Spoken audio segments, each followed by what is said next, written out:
계속 하겠습니다. 우리 조금 전에 그 면세 사업자를 잠깐 봤고요. 이제 요번에는 간이가세자를 좀 보겠습니다. 간이가세자. 간이가세자는 부가세를 조금 내는 사람이라고 그랬죠. 조금 내는 사람. 그러면 누가 간이가세자가 되냐면 연간 매출액이 8천만 원 이하인 사람이에요. 연간 매출액이 8천만 원 이하. 이 사람이 간이가세자입니다. 순이익 말고 매출액이. 그럼 이런 경우 어떨까요? 내가 올해 사업을 시작했어요. 2021년 10월에 사업을 시작했어. 그러면 올해 매출액이 내가 8천만 원 이상일지 미만일지 어떻게 알아요? 그죠? 그래서 창업한 연도에는 8천만 원 미만으로 예상이 되면 누구나 다 간이가세자를 낼 수 있어요. 그래서 창업한 연도, 처음 시작하는 연도는 다 간이가세자가 가능합니다. 왜냐면 나 8천만 원 미만으로 예상된다. 그럼 되니까. 그죠? 그런데 두 번째 네모를 보시면 간이가세자를 할 수 없는 사람이 몇 명 있어요. 첫 번째가 업종 제한이 있습니다. 업종. 여러분이 제조업을 하면 간이가세자를 할 수 없어요. 제조. 그리고 도매업도 안 됩니다. 왜 그러냐면 도매라고 하는 것은 물건이 큰 단위로 움직이는 거잖아요. 크게 덩어리째로. 근데 어떻게 1년에 8천만 원이 안 돼요.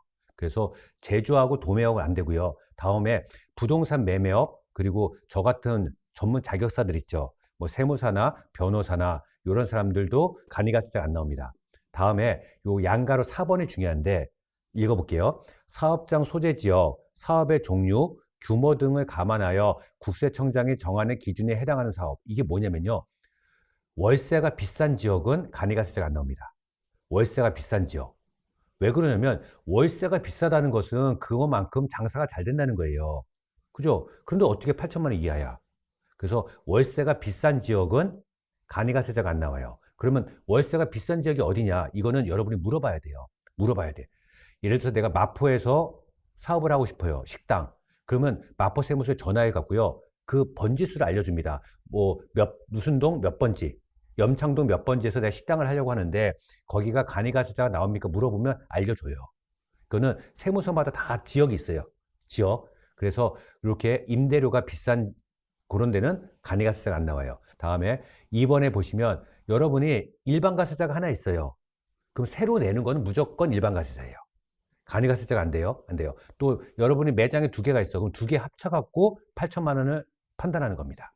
그래서 일반적으로 사업을 시작할 때는 8천만 원 미만으로 예상된다. 라 그러면 간이가세자를 낼 수 있는데 간이가세자가 안 나오는 경우가 몇 가지가 있다. 이것도 기억하시고요. 다음에 요 간이가세 단점, 요거는 다음 페이지 본 다음에 볼게요.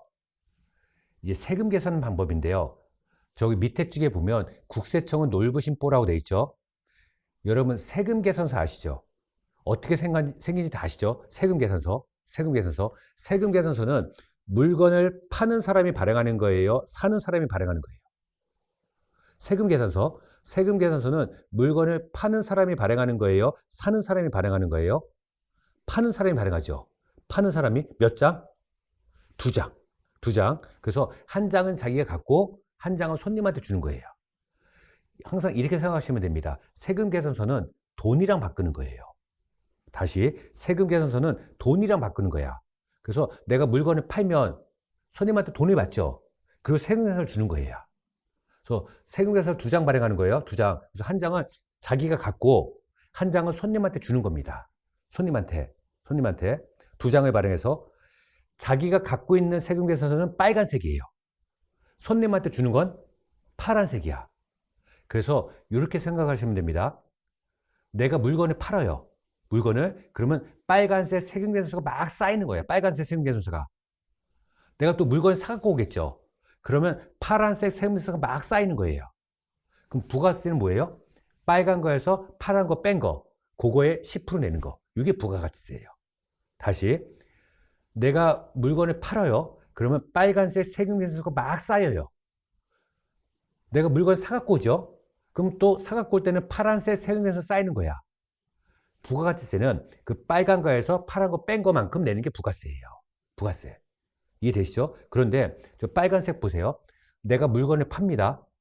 물건을 파는 방법은 크게 세 가지가 있어요. 첫 번째는 세금 계산서를 받고 물건을 팔 수 있죠. 두 번째는 신용카드. 카드를 받고 물건을 파는 경우도 있고요. 세 번째는 현금 받고 파는 경우도 있겠죠. 그죠? 이 물건을 파는 것을 매출이라고 그래요. 매출. 매출은 세금 계산서, 신용카드, 현금 저거 다 더한 거에 10%를 부가세 내야 돼요. 거꾸로 내가 물건을 사갖고 옵니다. 그러면 세금 계산서 받고 사갖고 오는 경우도 있을 거고, 신용카드로 사갖고 오는 경우도 있고, 현금으로 사갖고 오는 경우도 있겠죠. 그런데 이 부가세 환급해 주는 거, 환급해 주는 것은 세금 계산서하고 신용카드만 내지 현금으로 물건을 산 것은 환급은 안 해줍니다. 무슨 얘기냐면 현금으로 매출한 거에 대해서는 부가세를 내야 돼요. 근데 현금으로 매입한 거에 대해서는 부가세 환급을 안 해줘요. 부가세 환급 받으려면 반드시 세금 계산서나 신용카드로 물건을 매입해야 됩니다. 정리합니다. 여러분이 물건을 팔아요. 그럼 팔 때는 계속 빨간색 세금계산서 쌓이는 거예요. 물건을 사갖고 오면 파란색 세금계산서 쌓여요. 부가세는 뭐라고요? 빨간 거에서 파란 거 뺀 거에 10%를 내는 게 부가세. 부가세. 그러면 만약에 파란색 세금계산서 파란색이 더 크면요. 파란색이 더 클 수도 있나요? 가능하죠. 내가 사업 초기 식당을 처음 해요. 그러면 매출은 별로 안 발생하겠죠. 근데 매입은 많을 거 아니에요. 인테리어 하는데 몇 천만 원 들을 거고, 직기, 비품, 냉장고, 식탁 사는데 돈 많이 들어갔을 거 아니야. 그러면 매출보다 매입이 훨씬 더 큽니다. 그러면 어떻게 되냐면 부가가치세를 환급해 줍니다. 환급해 줘요. 빨간 거보다 파란 게 더 크면 환급이 나옵니다. 그런데 예전에 사업하셨던 분들은요, 부가가치세 환급 받으면 세무조사 받는다. 그래서 뭐 환급을 안 받아요. 아니에요. 받아야 돼요. 아니, 개업 초기에는 당연히 매출보다 매입이 더 크죠. 매출은 얼마 안 되지만 내가 인테리어 한 것도 몇 천만 원 들어갔을 거고, 직기 비품도 몇 천만 원 들어갔을 거 아니에요. 환급 받아야죠. 환급 받아. 이건 아무런 부담 갖지 마시고 정당한 거예요. 환급 받으시면 돼. 근데 이건 안 돼요. 개업 1년 차에 환급, 2년 차에도 환급, 3년 차에도 환급. 이건 미친 거야. 아니, 어떻게 계속 매입이 더 많아요? 물론 2년 차, 3년 차에도 계속 마이너스, 적자일 수는 있어요. 적자일 수는 있어. 그런데 어떻게 매출보다 매입이 더 많아요? 여러분이 운동화 가게를 하는데 운동화 판 거보다 사가공이 계속 더 많아. 이게 말이 안 되잖아요. 여러분 식당을 하는데 식당 중국집을 하는데 짜장면 판 거보다 밀가루 사온 게 계속 더 많대. 어떻게 이게 말이 돼요? 안 되는 거죠. 그래서 이건 안 되는 거예요. 그래서 개업 초기에 매입이 더 많아서 환급받는 것은 너무나 정당한 거고 당연한 건데요. 2년 차, 3년 차, 4년 차 계속 매입이 더 많대. 이건 미친 거야. 이거는 세무조사 나와달라고 기도하는 거랑 똑같은 거예요. 그건 안 되는 겁니다. 안 되는 거예요. 다시 한번 얘기하지만 2년 차, 3년 차, 4년 차 계속 내가 장사가 안 돼서 마이너스일 수는 있어요. 적자일 수는 있어. 그렇지만 어떻게 매출한 것보다 매입이 더 많아요. 내가 액세서리 가게 하는데 액세서리 물건 판 것보다 어떻게 계속 사갖고 온 게 더 많어. 그거 다 어째서 그러면 쟁기는 거야? 말이 안 되잖아요. 그래서 이거 환급이 나올 수도 있지만 그게 매년 나올 수는 없다라는 거 기억하시고 다시 앞으로 갈게요. 간이가세자인데 간이가세자는 부가세를 조금 내는 거예요. 굉장히 좋아요. 굉장히 좋아. 일반적으로 내는 거에 3분의 1, 4분의 1뿐이 안 나요. 굉장히 좋습니다. 그런데 간이가세자가 장점만 있는 게 아니에요. 단점이 있어요. 단점, 큰 단점 세 가지가 있어요. 간이가세자 첫 번째 단점은 뭐냐면 세금 계산서 발행을 못 해요. 세금 계산서를 발행을 할 수가 없어요. 세금 계산서. 예를 들어서 내가 가구점을 해요. 그럼 보세요. 내가 일반 소비자한테 팔아. 일반 소비자. 일반 소비자는 세금 계산서 필요 없죠. 그죠? 일반 소비자들은 세금 계산서 필요 없어. 그런데 내가 예를 들어서 삼성전자한테 책상 100개를 납품해요. 책상 100개. 그러면 삼성전자에서 꼭 반드시 세금 계산서를 달라고 합니다. 근데 여러분은 그래요. 나는 간이가세자이기 때문에 세금 계산서 발행을 못합니다. 그럼 삼성전자가 너희랑 거래 안 한다고 그럽니다. 무슨 얘기냐면 여러분이 상대하는 사람이 일반 소비자야. 일반 소비자. 일반 소비자는 세금 계산서가 필요 없죠. 그럼 괜찮은데 여러분이 상대하는 사람이 기업입니다. 회사. 회사는 무조건 세금 계산서가 필요해요. 그런데 간이가세자는 세금 계산서 발행을 안 하는 게 아니라 발행할 수가 없어요. 그래서 여러분이 상대하는 사람이 일반 기업체다. 그럼 무조건 일반 가세자를 내야 돼요. 무조건 일반 과세자. 이게 첫 번째 단점. 두 번째 단점은 매입세 환급이 안 됩니다. 이게 뭐냐면 제가 아까 매출보다 매입이 더 많으면 부가세 환급이 된다고 했죠. 환급. 근데 간이가세자는 환급이 안 돼요. 그냥 부가가치세 안 내고 끝이야. 0이 끝이야. 0. 환급은 안 해줍니다. 환급. 그래서 두 번째 단점은 부가가치세 환급이 안 된다는 단점이 있고요. 세 번째는 대외적 신인도예요. 지금 여러분들이 만약에 대출을 받아서 사업을 시작합니다. 만기가 2년이야. 2년 뒤에 대출 상한 연장해달라 그랬더니 그러면 여러분이 사업자 등록서 내야 됩니다. 봤더니 간이가세자야. 간이가세자는 연간 매출이 8천만 원이 안 되는 사람이야. 구멍가게입니다. 대외적 신인도가 굉장히 낮아져요. 이런 단점이 있어요. 그래서 정리하면 간이가세자의 장점은요. 부가세 조금 내는 거 굉장히 큰 장점이에요. 근데 아주 치명적인 단점이 있어요. 세 가지. 첫 번째는 세금 계산서 발행을 못해요. 두 번째는 그 환급이 안 되고 세 번째는 대외적 신인도가 나죠. 그래서 여러분이 상대하는 사람이 소비자가 아니라 기업이다. 그러면 무조건 일반가세를 내야 돼요. 두 번째, 초기 투자 비용이 굉장히 커요. 인테리어도 굉장히 많이 했고 그리고 직기비품도 많이 샀어. 그런 경우에도 일반가세를 내야 됩니다. 이 세 가지 중에서 가장 치명적인 단점은 1번이에요. 세금 계산서 발행을 못한다는 게 이게 가장 큰 단점입니다. 그럼 보세요. 간이가세자의 장점도 있고 단점도 있어요. 장점은 뭐죠? 부가세 조금 내요. 단점은 부가세 환급을 못 받아. 그럼 이런 거 어떻게 하면 될까요? 제가요. 초기 투자 비용이 굉장히 많이 들어갔어요. 그래서 부가세 환급을 받고 싶어. 그럼 일반가세자를 내야 되죠. 일반가세자를 내고 부가세 환급을 받습니다. 그 다음에 간이가세자를 바꾸는 거야. 그럼 되잖아요. 그죠? 처음에 내가 초기 투자 비용이 굉장히 많이 들어갔어요. 초기 투자 비용이 1억 들었어. 그럼 부가세가 1,000만 원이죠. 그래서 일반가세자로 사업자 내서 부가세 1,000만 원을 환급 받고요. 그 다음에 간이가세자로 바꾸면 되잖아. 그럼 부가세를 조금 낼 수 있죠. 이거 안 됩니다. 이게 안 돼요. 여러분이 이제 업무를 하다 보면 고민이 있을 때가 있을 겁니다. 야, 이거 어떡하지? 그러다 보면요. 퍼뜩 떠오르는 좋은 생각이 있어. 야, 이렇게 하면 되겠구나. 그런 건 다 안 됩니다. 그런 게 되면 남들이 했고요. 남들이 하면 법으로 막아놔요. 여러분들이 일반가세자를 내서 부가세 환급을 받고 그 다음에 간이가세자를 바꾸면요. 그 바꾸는 그 시점에 부가세 환급 받은 거 다 토해내야 돼요. 다 토해내야 돼. 그래서 그런 건 안 되는 거예요. 안 되는 거. 다음에 이제 10장인데 이 부가세가 공제되는 차량이에요. 이건 뭐냐면 내가 물건을 사갖고 온 거에 10%는 부가세를 돌려받을 수 있다고 그랬죠. 환급이 나옵니다. 환급. 그런데 기본적으로 차 있죠. 차량은 부가세 환급이 안 됩니다. 안 돼요. 그런데 부가세가 환급이 되는 차가 세 가지 종류가 있어요. 부가세가 환급이 되는 차 세 가지. 중요하겠죠. 첫 번째는 화물차입니다. 화물차 당연히 부가세 환급해줘야 되죠. 그죠? 두 번째가 9인승 이상 승합차예요. 9인승 이상 승합차. 뭐 카니발이라든지 봉고 이런 9인승 이상 승합차도 부가세가 환급이 됩니다. 세 번째가 경차입니다. 1000cc 미만 경차. 요 세 가지 화물차, 9인승 이상 승합차, 경차 이 세 가지는 부가세가 환급이 됩니다. 그리고 이 부가세 환급은요. 차량 가액의 10%뿐만 아니라 그 차량과 관련된 모든 비용이 환급이 돼요. 차량과 관련된 모든 비용. 그럼 차량과 관련된 모든 비용 가장 큰 게 뭐냐면 기름값이죠. 그죠? 그 화물차에 기름값 넣은 거 10% 부가세 환급이 돼요. 승합차, 카니발에다 기름 넣은 거 부가세 10% 환급이 돼요. 모닝, 경차에다가 기름 넣은 거 10% 환급이 돼요. 그래서 이 세 가지 차량은요.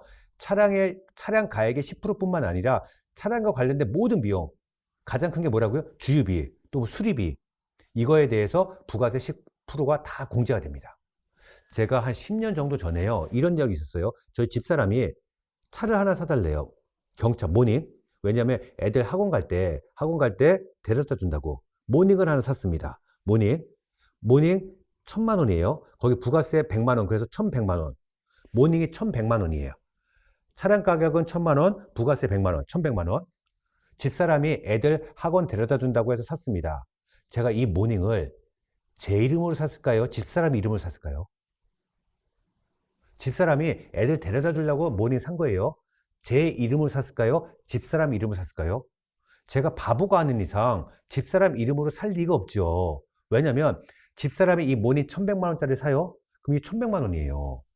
근데 제가 사면요. 저는 사업자예요. 부가세 100만 원을 환급받을 수 있어요. 무슨 얘기냐면 1100만 원짜리 모닝을 저희 집사람 이름으로 사면 이거 1100만 원이에요. 제가 사면 1000만 원이야. 왜? 부가세 100만 원 환급받으니까.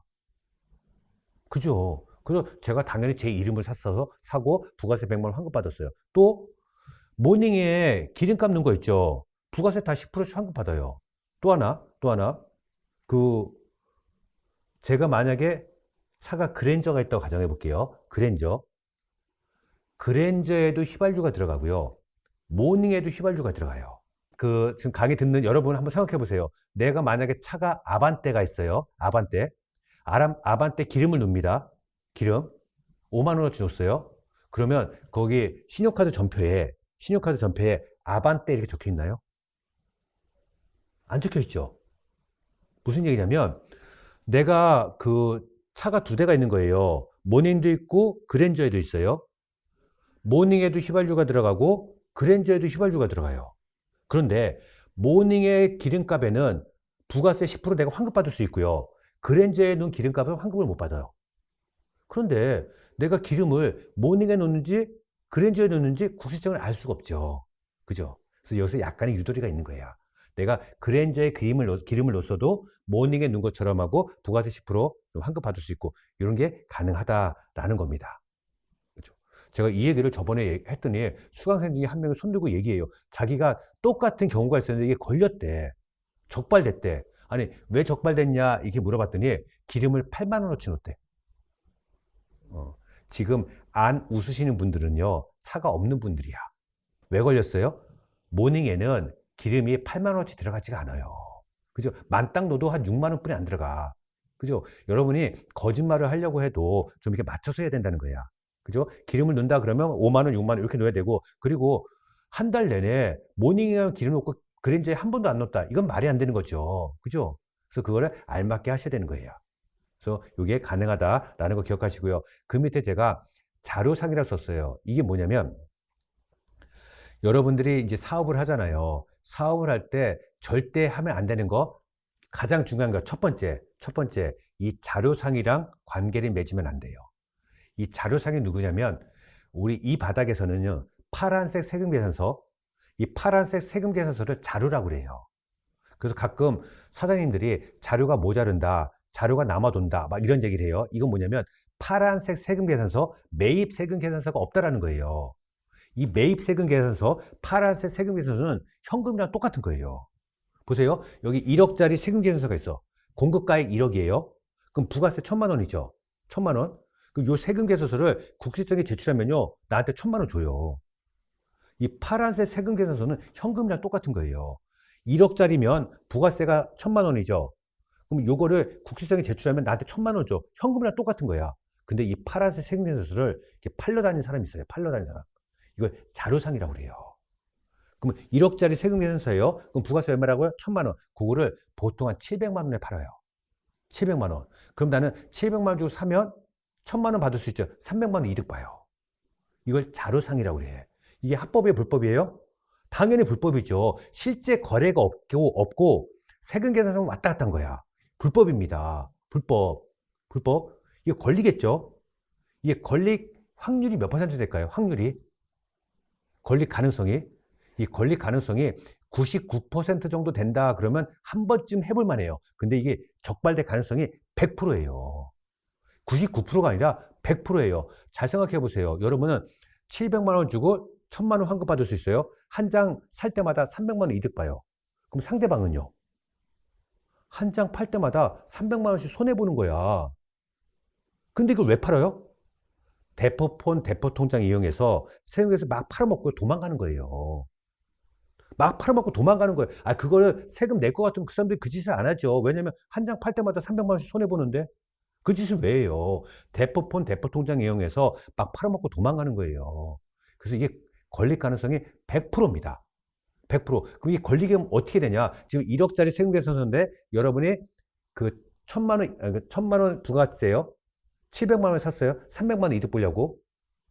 이게 걸리면요. 대략 거기에 있는 금액 1억에 한 70%, 7천만 원 정도 세금 나와요.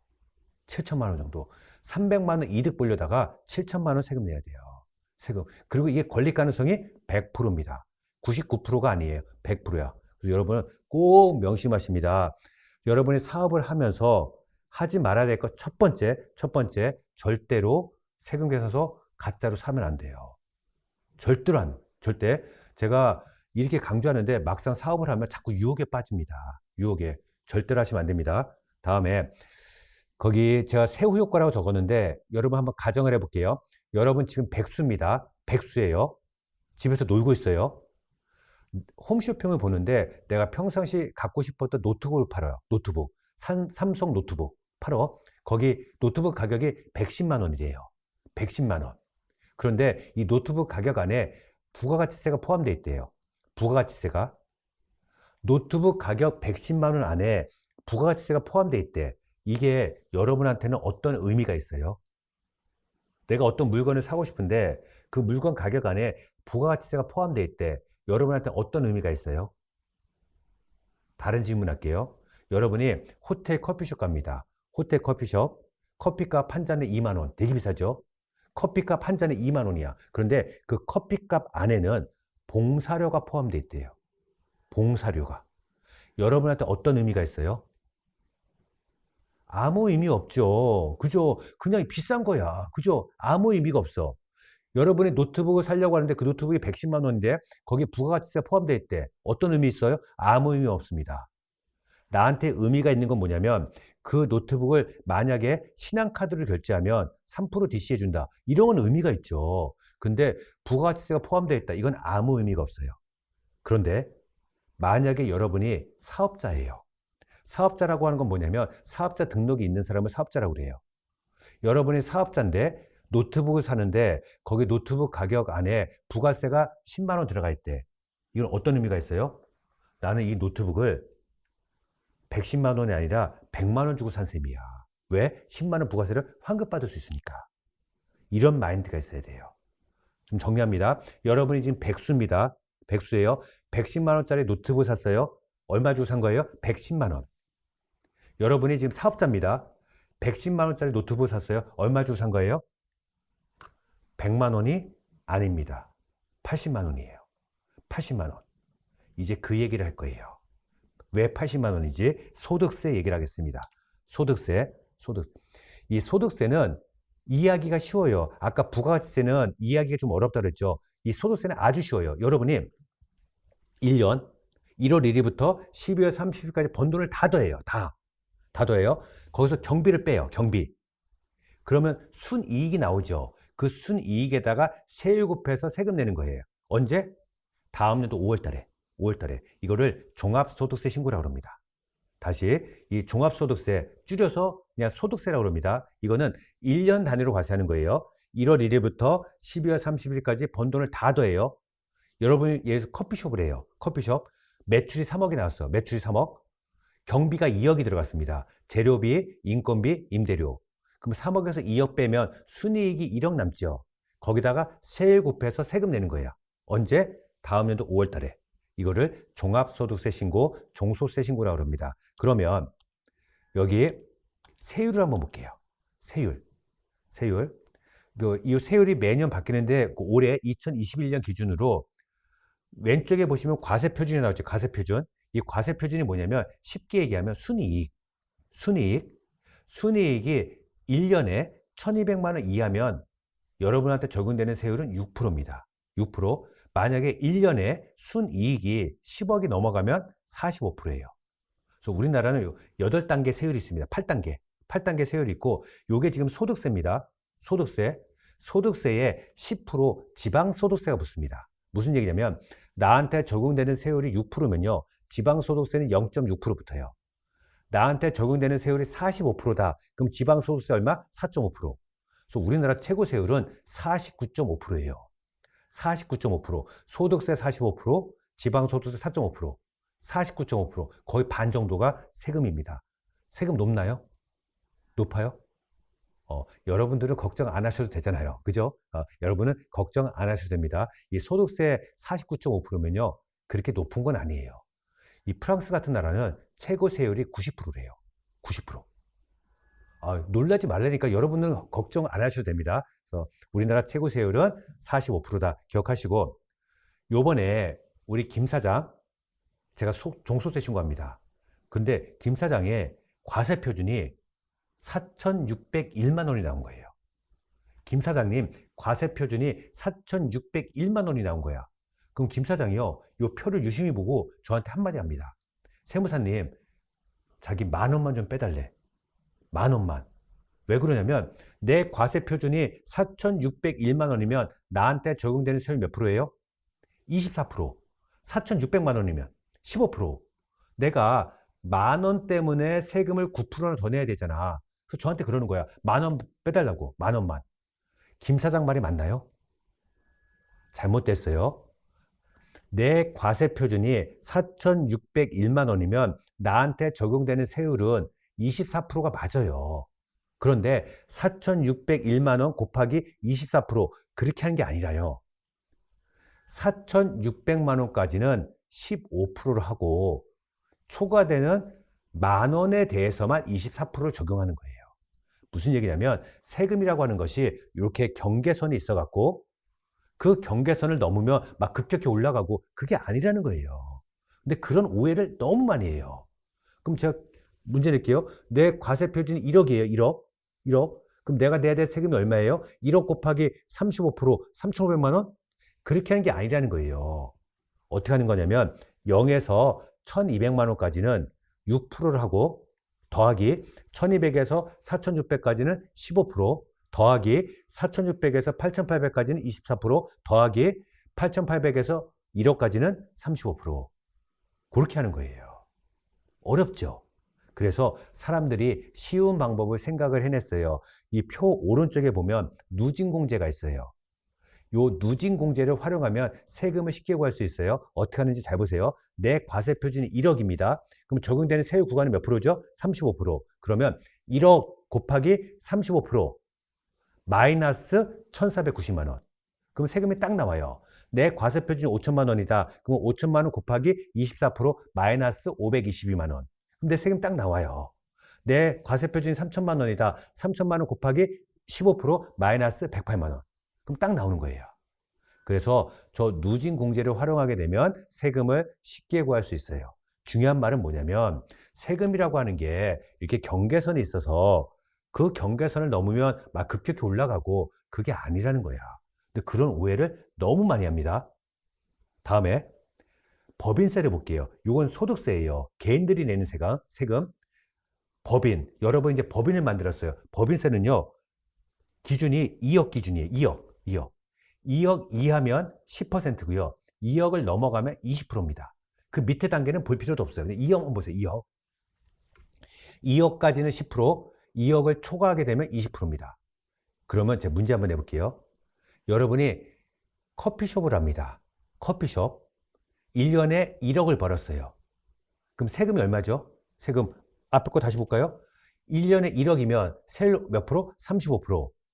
마이너스 1,490. 그럼 세금이 나오죠? 계산하면 2,010만 원입니다. 여러분이 사업을 해서 1년에 순이익이 1억이면 세금이 대략 2천만 원 정도 나와요. 2,010만 원. 2,010만 원. 그런데 내가 이 커피숍을요, 배우자랑 공동 명의로 바꿉니다. 공동 명의로 바꿔요. 나랑 50대 50. 공동 명의로 바꿔요. 5대5, 5대5. 그러면 내가 1년에 5천만 원 버는 거고 우리 와이프가 5천만 원 버는 거죠. 그죠? 5천만 원의 세금을 2번 내는 거예요. 5천만 원의 세금을 2번. 그럼 세금이 얼마냐? 같이 한번 계산해 볼게요. 여기 앞에 펴보면 5천만 원일 때 과세 표준이 세율이 24%죠. 그럼 5천만 원 곱하기 24% 마이너스 522만 원 곱하기 2명 이렇게 해야 되죠. 그렇게 하게 되면 동그라미 2번 보세요. 세금이 1,356만 원입니다. 무슨 얘기냐면 똑같이 1억을 벌어도 나 혼자 벌면 세금이 2,010만 원인데 나랑 배우자랑 반반씩 나누면 세금이 1,356만 원 확 줄어요.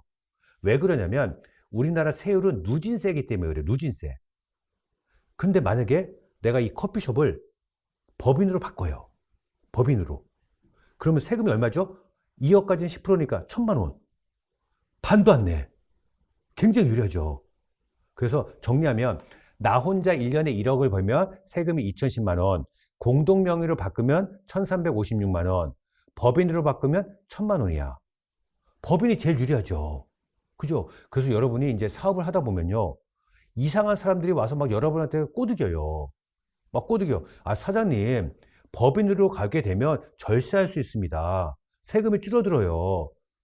법인으로 전환하시라고. 근데 법인 전환하려고 그러면 여러 가지 비용이 많이 듭니다. 법인 등기도 해야 되고요. 감정평가도 받아야 돼. 그거 다 내가 해줄게. 사장님, 제가 해줄게요. 제가. 그러면 법인 전환하고 절세하게 되면 그 다음에 나한테 월납 300만 원짜리 종신보험 하나만 들어주세요. 이렇게 하는 사람들이 많아요. 뭐 컨설팅이다 그러면서 막 종신보험 가입하래. 이거 양아치입니다. 그렇게 하는 거 아니에요. 왜 그런지 한번 사례를 들어볼게요. 여러분들이 법인을 만들었어요. 1년에 1억을 벌었어요. 그럼 세금 얼마라고요? 1,000만 원. 내가 1억 번 거에서 1,000만 원 세금 냈어요. 그럼 9천만 원 남았죠? 9천만 원. 이 9천만 원 지금 어디 있어요? 다시 여러분이 지금 법인을 만들었어요. 그래서 1년에 1억을 벌었어. 1억. 그럼 세금 얼마죠? 1,000만 원. 1,000만 원 냅니다. 그럼 9천만 원 남았죠? 이 9천만 원 지금 어디 있어요? 이 9천만 원 어디 있어요, 지금? 법인 통장에 있는 거예요. 내 주머니에 있는 게 아니라 법인 통장에 있는 거예요. 그러면 법인 통장에서 내가 돈을 가져와야 되죠. 그때 또 소득세를 내는 거예요. 그래서 법인은 세금을 2번 내는 거예요.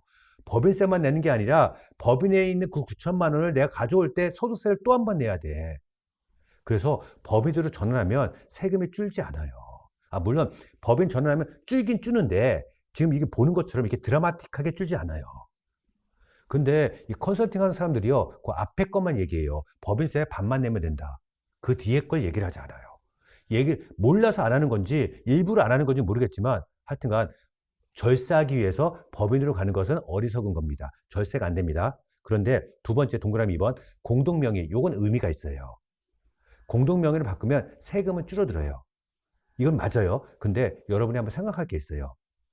나 혼자 1억을 벌어요. 우리 와이프는 전업주부입니다. 그러면 국민연금 건강보험 안 낼 겁니다. 그죠? 그런데 5천만 원 소득이 잡히면 세금을 줄지만 우리 와이프가 국민연금하고 건강보험을 내야 됩니다. 그죠? 그런데 국민연금은 여러분이 전혀 아깝다고 생각할 필요가 없어요. 국민연금은 저금이랑 똑같은 거예요. 저금이랑. 그래서 국민연금은 전혀 아까운 게 아니에요. 근데 건강보험은 아깝죠. 그죠? 생각해 보세요. 건강보험을 더 많이 낸다고 해서 여러분이 건강보험 혜택을 더 많이 보는 건 아니잖아요. 그죠? 건강보험 5만 원 내는 사람이나 100만 원 내는 사람이나 혜택은 똑같잖아. 그래서 건강보험은 안 내는 게 더 유리하죠. 그래서 공동명의로 바꿀 때 세금이 줄어드는 거랑 건강보험이 늘어나는 거랑 좀 비교해 봐서 유리한 쪽을 선택하는 겁니다. 정리하면 사업체를 공동명의로 운영하는 것은 납득할 만합니다. 유리한 게 있어요. 그런데 법인으로 전환하는 것은 절세의 의미가 없습니다. 기억하시고요. 다음에 우리 앞에 세율 다시 한번 볼게요. 세율이 6에서 45%, 8단계입니다. 8단계. 그죠?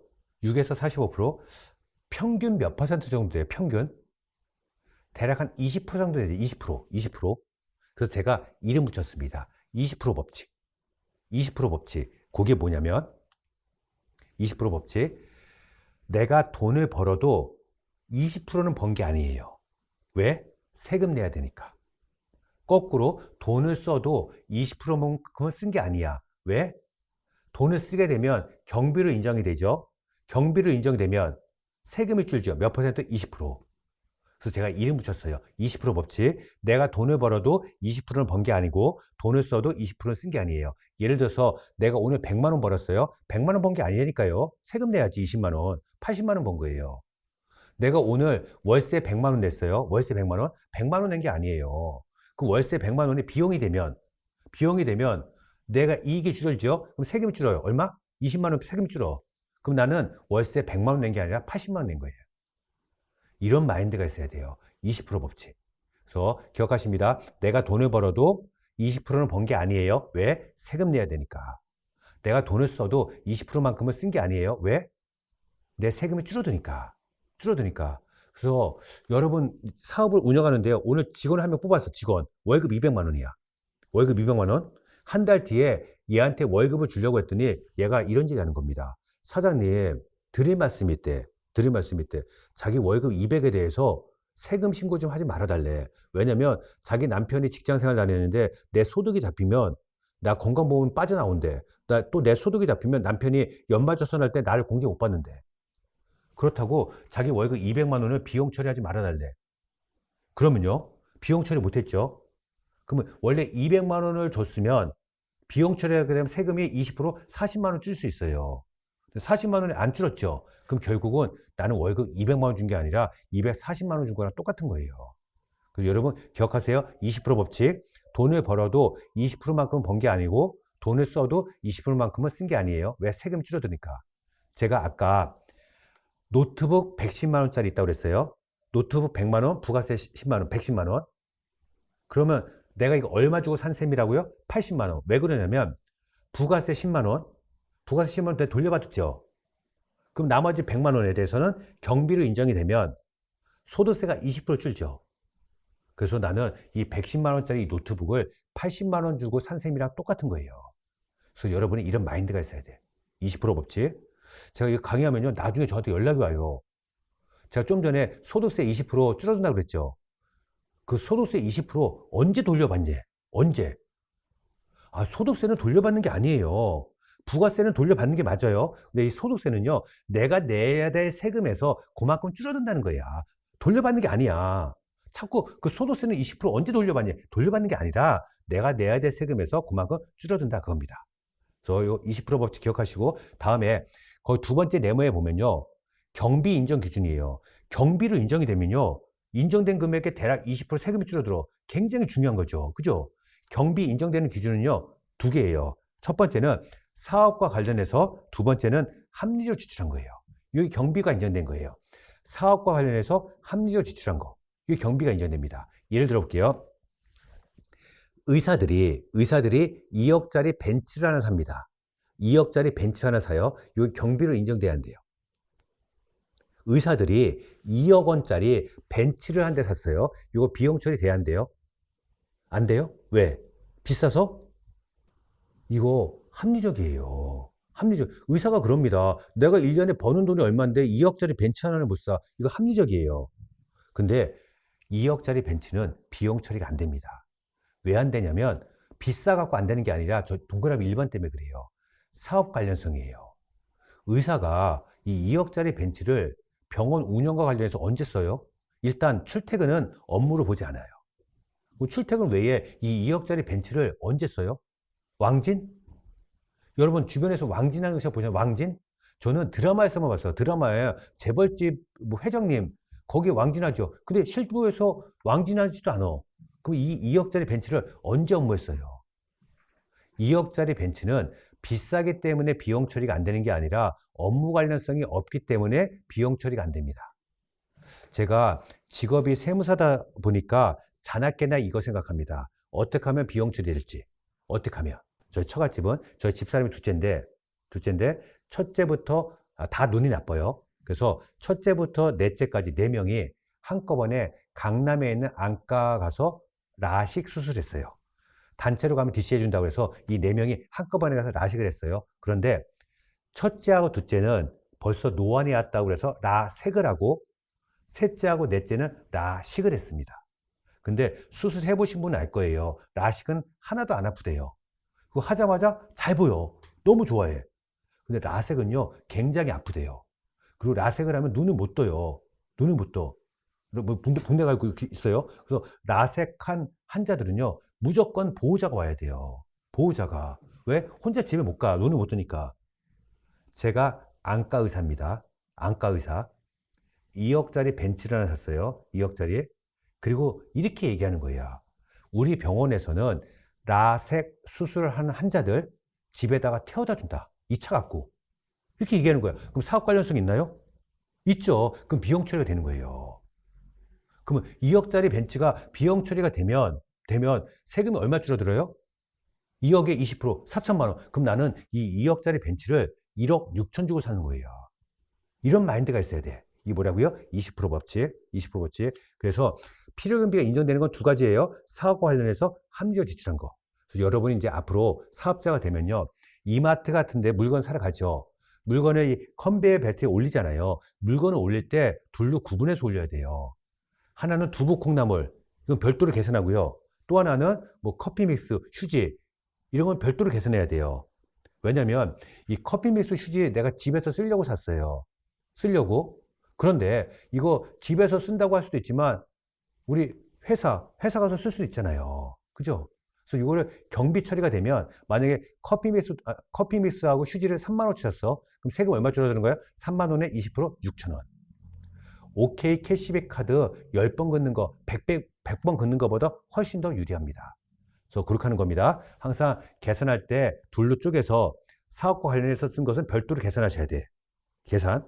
근데 또 이런 분들이 있어요. 우리 사무실에서는 밥을 해 먹는데, 직원들이 밥을 해 먹는데, 그러면 두부, 콩나물, 스팸 다 비용 처리되는 거죠. 그래서 이런 마인드 있어야 됩니다. 20% 법칙. 돈을 벌어도 20%는 번 게 아니고 돈을 써도 20%는 쓴 게 아니에요. 쓴 게 아니에요. 그러면 경비로 인정되는 거 뭐라고요? 사업과 관련해서 합리적으로 지출한 거. 이게 경비로 인정됩니다. 맨 밑에 절세하고 탈세가 있어요. 절세하고 탈세. 이거 어떻게 구분하죠? 자, 이 물어보면요. 거의 이렇게 대답해요. 절세하고 탈세 공통점은 세금 줄이는 건데 차이점은 절세는 합법적으로 줄이는 거고 탈세는 불법적으로 줄이는 거래. 아니에요. 제가 이렇게 물어보면 쉽게 대답할 수 있어요. 내가 하면 절세, 남이 하는 탈세. 안 걸리면 절세, 걸리면 탈세. 내가 입으면 빈티지한 거고요. 네가 입으면 빈티나는 거야. 무슨 얘기냐면 절세란 없어요. 절세는 없어요. 가끔 사장님들 그래요. 내가 세법을 잘 몰라서 안 내도 될 억울한 세금 냈다. 그런 건 없는 거예요. 가끔 사장님 그래요. 나를 관리하고 해주는 세무대리인, 세무사가 유도리가 없어서 내가 안 내도 세금을 억울하게 더 냈다. 그런 건 없는 거예요. 다 여러분들이 내야 될 세금인 거예요. 절세는 없어요. 다 탈세인 거예요. 다 탈세예요. 절세는 없어요. 가끔 사장님이 물어봅니다. 절세할 수 있는 비법을 가르쳐 달래. 이거는 뭐냐면 안 걸리고 탈세할 수 있는 방법을 가르쳐 달라는 거예요. 절세는 없습니다. 다만 이런 게 있죠. 약간의 좀 틈들이 있겠죠. 틈들이. 또는 국세청에서 용인해 주는 건 한도라는 게 있죠. 그렇죠? 그런 걸 좀 말씀을 드릴 거예요. 아까 제가 자동차 모닝에 기름 넣은 거, 그랜저에 기름 넣은 거 약간 그 유도리 있게 하는 거, 요 정도 되는 거지. 진짜 아주 용 빼는 재주 그런 건 없는 거예요. 그런 거 씁니다. 다음에 이제 세무조사인데 세무조사. 우리나라 세무공무원 국세청이 전 세계 탑입니다. 탑이에요. 끝내줍니다. 왜냐면 우리나라가 IT 강국이잖아요. 전산으로 한 바퀴 돌리면 이게 다 튀어나와요. 또 우리나라 금융실명제예요. 또 우리나라 신용카드 사용 비율이 굉장히 높아. 그래서 세무조사 나오면요. 진짜 난리 납니다. 세무조사 나오면 여러분들 요 정도 세금이 나올 거야 라고 예상하는 금액이 있겠죠. 그 금액에다가 0을 하나 더 붙이면 돼요. 그 정도 나옵니다. 여러분이 생각하는 금액의 한 10배 정도 나와요. 진짜 엄청나요. 물론 이 강의를 듣고 있는 분들은 사업이 아주 잘 돼서 돈을 아주 잘 버는 분, 그런 분은 없겠죠. 그죠? 그래서 가끔 이런 분이 있어요. 내 꿈은 나중에 돈 많이 벌어서 세무조사 한번 받아보는 게 꿈이다. 이런 분들이 있어. 그래서 자기 아는 사람이 세무조사 받아서 1억 추진됐다. 그러면 막 한편으로 부러워. 나는 언제 이렇게 돈을 벌어서 저렇게 되나. 그런데 막상 세무조사 나오면 그렇지 않습니다. 굉장히 무섭습니다. 굉장히 무섭고, 제가 요즘은 세무조사를 어떻게 하냐면요. 세무조사 어떻게 나왔냐 그러면 가끔 이렇게 샘플링이라고 그래요. 샘플링이라는 거 없어요. 제비뽑기 그런 거 없어요. 세무 공무원들 얼마나 바쁜데 샘플링을 해요. 그렇지 않습니다. 그렇지 않고요. 미리 조사를 해요. 뭘 조사하냐면 여러분이 5월 달에 종소세 신고한 거 있죠. 그거를 분석을 해요. 분석. 예를 들어서 이런 거예요. 내가 1년에 매출이 3억이고요. 경비를 2억을 썼어. 경비 2억. 그러면 그 경비 2억 중에 진짜 경비하고 가짜 경비를 구분하는 거예요. 진짜 경비, 가짜 경비. 그랬을 때 그 진짜 경비는요, 3가지가 인정이 돼요. 3가지. 첫 번째, 동그라미 1번. 세금 계산서 받은 거 인정해 줍니다. 두 번째, 사업용 신용카드로 쓴 거 인정해 줘요. 세 번째, 인건비인데요. 그냥 인건비가 아니라 세무 신고한 인건비. 요 세 가지는 일단 진짜라고 인정해 줘요. 진짜. 여러분이 5월 달에 종소세 신고했습니다. 매출이 3억인데 경비를 2억 신고했어요. 그 경비 2억 중에 저 1번, 2번, 3번이 예를 들어서 1억 7천이야. 그럼 3천은 가라. 요 정도는 성실하게 신고한 거야. 그럼 넘어가는 거야. 근데 전체 경비 2억 중에 저 1번, 2번, 3번 합계가 2천만 원뿐이 안 돼. 그럼 나머지 1억 8천은 다 가라라는 거예요. 가짜라는 거야. 그런데 세무조사가 나옵니다. 세무조사. 그래서 진짜 옛날에는요. 5월 달에 종소세 신고할 때 그냥 대강 신고했는데 요즘은 그게 안 돼요. 이게 철저합니다. 철저해요.